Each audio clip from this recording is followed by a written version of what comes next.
Hi friends, welcome to మన channel. Friends, ఈరోజు వీడియోలో మహాలక్ష్మి పథకానికి సంబంధించి ఒక లేటెస్ట్ అప్డేట్ అయితే రావటం అయితే జరిగింది. సో ఫ్రెండ్స్, ఆ వివరాలు ఈ వీడియోలో మనం చూద్దాము. సో వీడియోని ఎక్కడ స్కిప్ చేయకుండా చూడండి. అలాగే గవర్నమెంట్ నుంచి వచ్చిన ఈ చిన్న అప్డేట్ కూడా మీరు మిస్ కాకుండా ఉండాలి అనుకుంటే మన ఛానల్ని సబ్స్క్రైబ్ చేసి బెల్ ఐకాన్ని ఆల్ మీద ట్యాప్ చేయండి. ఇక ఫ్రెండ్స్, ఆ వివరాలు ఈ వీడియోలో మనం చూద్దాము.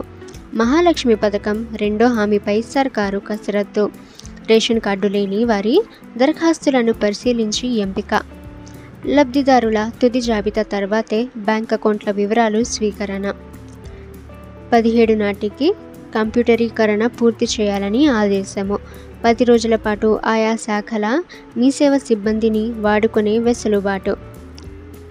బ్యాంక్ అకౌంట్ వివరాలను స్వీకరించే అవకాశం ఉన్నట్లే తెలిసింది. అంటే ఫ్రెండ్స్, మొదటిగా ఎవరైతే అప్లై చేసి ఉంటారో సో వాళ్ళ యొక్క డీటెయిల్స్ అన్నీ కూడా చెక్ చేసి ఆ తర్వాత బ్యాంక్ అకౌంట్ డీటెయిల్స్ అనేవి తీసుకుంటారు.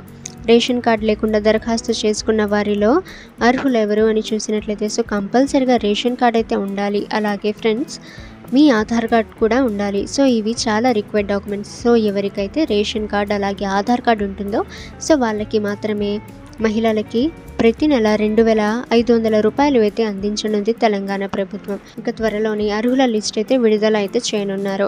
సో ఆ తర్వాత వాళ్ళ దగ్గర నుంచి బ్యాంక్ అకౌంట్ యొక్క జెరాక్స్ అండ్ బ్యాంక్ పాస్బుక్ యొక్క జెరాక్స్ అయితే త్వరలోనే వాళ్ళ దగ్గర నుంచే తీసుకుంటారు.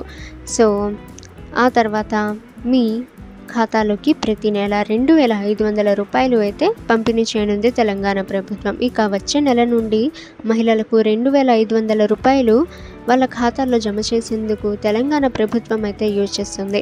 ఇక మీరు ఇటువంటి ఇన్ఫర్మేటివ్ వీడియోని మిస్ కాకుండా ఉండాలి అనుకుంటే మన ఛానల్ని సబ్స్క్రైబ్ చేసి బెల్ ఐకాన్ని ఆల్ మీద ట్యాప్ చేయండి. అండ్ ఫ్రెండ్స్, మీకు ఏమైనా డౌట్స్ ఉన్నట్లయితే కామెంట్ సెక్షన్లో కామెంట్ చేయండి.